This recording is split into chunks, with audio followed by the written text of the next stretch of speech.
Toproll, one of the most effective moves in arm wrestling. Why? Because the Toproll is for the smart people. No, it's not for everybody. today, Petros will explain to us the essentials for a good Toproll. How much day per week you train, bro? Sir? Every day. I might leave one day off. One day off. Except But you train only for arm wrestling or do Yeah, gym no, stuff no, also? No. I used to do gym stuff for arm wrestling. But now I do only cable on the. I have a bolted cable on the pulley, yeah, and I do only there. Maybe some accessory exercise, supplementary exercise to the main. It's good for you. Look, try to stay here, and I'll open it like this, or stay with your shoulder behind the hand. Don't do this. It's not really dangerous. It's not that dangerous if you're looking like that, but it's very weak. It's only defensive, and there's no way you're going to turn it from there. I used to follow Todd Hutchings' system, you know, the conjugate, which basically says you have like a main exercise, let's say, and many variations of that, but let's stick to one main exercise, which is back pressure, okay? Or not back pressure with riser. So the main exercise is this. So you're going to do Monday, max day on that. Okay, this exercise you're going to do it max how much you can lift. So you do the max. Then you do. You test your max every Monday. For sure. Yeah. Okay, then on the next exercise you're going to do a similar to that, but it's going to be a volume exercise, which means it's going to be like 4 12s. You know, for a. Yeah. Okay, so similar to that, maybe you will do from high. It's a similar game, similar motion. From high, 4 12s of that. Okay. Then you will do supplementary. You will do standing. This is the supplementary for a big muscle group. Okay. Supplementary to the main. The main was this. Okay. This works the riser, but Okay. also works the bicep. Yes. So the supplementary is going to be the bicep, like this. Again, 4 12s. Or you can do 2 4 12s and 2 statics. And then it's going to be the riser alone. Like this. Easily. So Okay. maybe, either you're going to do this or you're going to do it static. This depends. So you it kind of moves throughout the week. It's kind of complicated, but you see the whole idea. You know what I'm afraid of? Yeah. This. You said to put like this. Yeah, the shoulder behind. Now. And your shoulder is like a head, you know, it's pretty big. That's no problem. But when you're pulling down, Yeah. I'm afraid. You're afraid, eh? I'm afraid. Makes sense. I'm afraid of my arm, my elbow snapping. That's why I'm always trying to. Okay, be, Toproll, yeah, sure.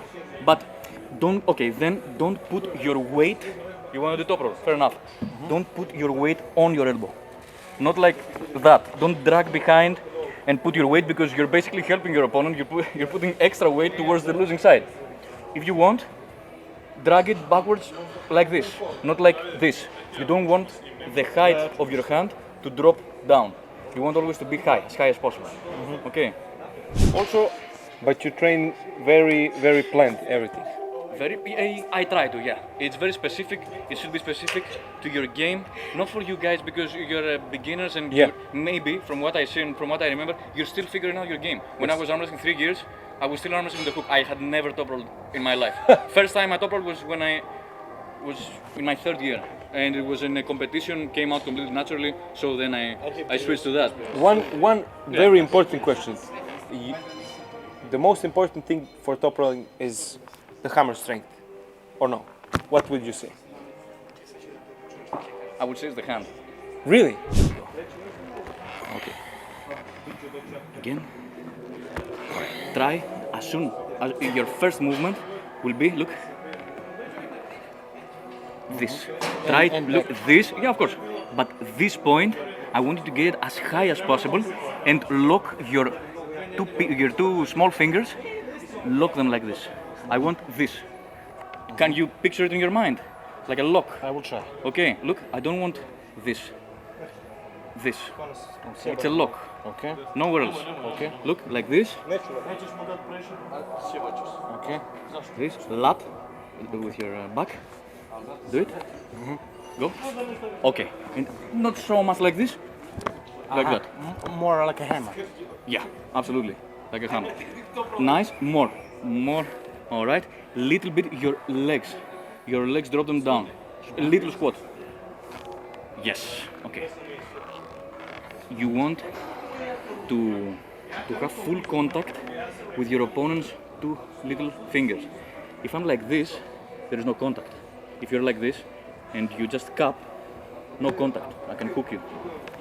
If, as soon as we go, you do this, you have direct contact. And if I try to do that, and if I try to hook you, I'm gonna go. my fingers are gonna open. Okay. Okay, so you want like this, throw this. High. Where is your elbow going when you're doing this? Only backwards or to the side? To the side or only direct backwards? Or to the side, back? Look, normally, especially when we talk about the beginner, the elbow starts here and goes there.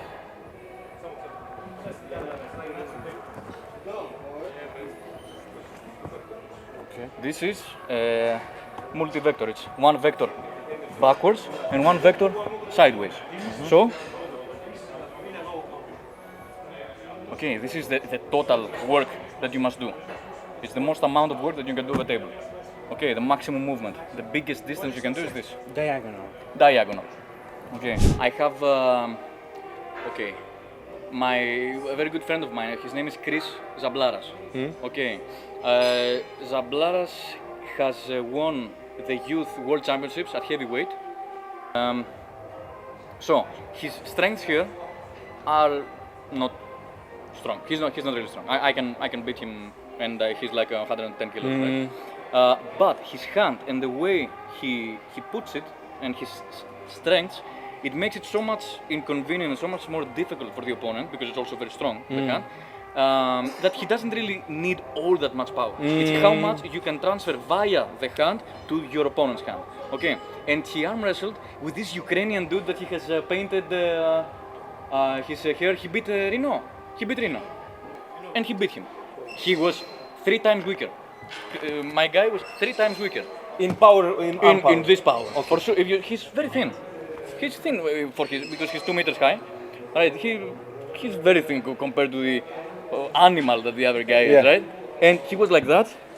And the other guy was feeling so uncomfortable. And they were both like, okay, let's fucking go. They were shouting at the referee. The referee was like, okay, chill out. They were both shouting. They say go. He does this. I'm telling you, 50 kg max, maybe 55. 50 on the right. And the other dude is probably like 70 or something. And the other guy was like that, and he was trying to pull.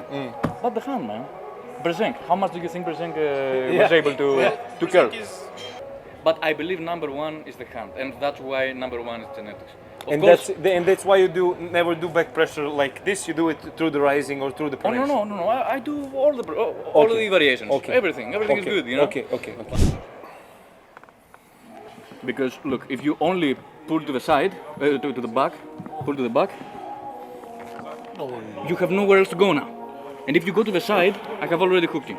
If you go only to the side, go only to the side, only like this. You're gonna snap me. I'm gonna do this, I'm gonna snap it. Yeah. So if you do them both, I'm not going to be able to do this. You're going to go both backwards and keep me out of my center. Because here you go backwards, but I have my center. Okay, I want you to go backwards and to the side. So, nice. Good. And remember this also. Arsen Iliev. You've seen Arsen Iliev? Yeah. The way he uses his wrist is interesting. Okay.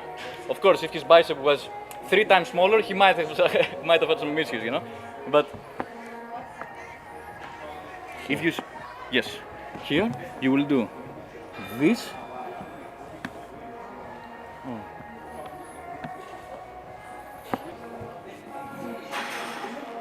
Nice, very nice. All right, your legs a little more squatted. Yep, and keep this closed. High, go. Nice. More cupping. I want full cup. Okay. It's the wrist that drives the whole game. Nice, man. Very nice. Okay, go. Nice. All right. If you say that wrist is the main thing, Yeah. so let's say you get advantage, you stop him, but your arm is going. I think for good really top roller, you need hammer and also good pronation. When he goes immediately open his wrist, I think. Like we grip up, and I have really strong commit, static, everything. And when I pull backwards with pronation, because I cannot do pronation just, from the hand. I go like with tight angle and everything and static. You should be able to. You should be able to do pronation from the hand. That's what I think. It is the easiest. It is the best way to do. To put as little power as needed in order to beat the other guy. If you put pronation from here, I know. Okay, I only put pronation from here. It's a pain in the ass. It's a pain in the ass. You want to be able to exert your pronation from here. It's going to be so much easier for you. That's why a guy with a bigger hand, he has more torque. He has more torque surrounding this movement, right? Because my pronation is coming through here. The other guy's pronation is coming through here, man. It's pure physics. You know, he can generate more pronation from his hand. This is where you feel it. If the other guy's hand is compromised, then, like mine, with Emran, I didn't control his hand. I did it like this. I did it only.